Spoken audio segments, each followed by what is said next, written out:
So I'm logging our progress and wonderful journey. Oh, and not so wonderful parts. And Blue gets up from her nap and she's just being a mush. Oh wait, are you purring? See, she has such a light purr, it's hard for me to tell, but I feel her body vibrating. Purring? I can't even tell right now. She's definitely happy.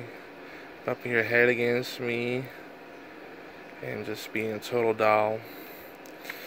And these are the moments, that you work hard for. That quality of life. Make sure they're happy.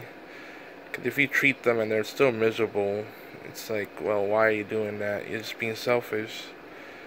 And I definitely want quality of life. So that's why, I've slowed down on some of the treatment. I was trying to be aggressive about it. But I think she picked up on my desperation, my fear, and just my overall stress, and it rubbed off on her. And now that I'm calm, look where we are. You tell me that cats can't sense that stuff. It's crazy. They do feed off our energy. And, don't get me wrong, my heart's still heavy. I still wonder what the next day will bring. But I think it's important to live in the moment. And quick note, her fur has gotten much softer again. It's not as ratty. It's actually quite silky. The color's restoring. It's still a little bit of brown rusting, as they call it. But that could be a couple of things. It happens due to health issues, but it also happens from sunbathing, which she was really big on. So now that she's indoors, that's a good indicator to look at to see the color restores properly. See, on my side it all looks black, but through the camera you can still see spots where it's kind of a little lighter. It's interesting.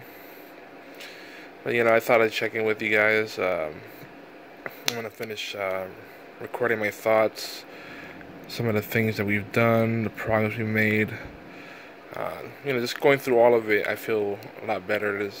The patterns point in a good direction with appetite, activity levels, behavior. Behavior is key. People forget that part. But this right here, this is huge. She's happy. She's just enjoying time with Daddy.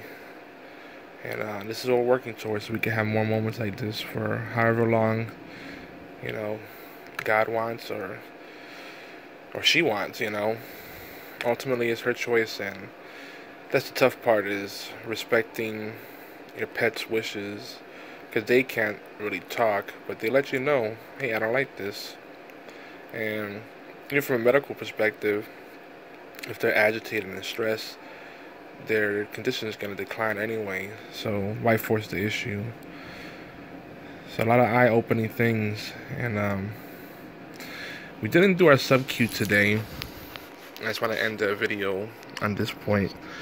I found some things that made me reconsider how aggressive we want to be on that. Hydration looks good, activity looks good, so really when you see activity, that also kind of correlates with electrolytes, which is what fluids, do for you. So if both of those are good, it seems redundant. It can actually be one of those too much of a good thing.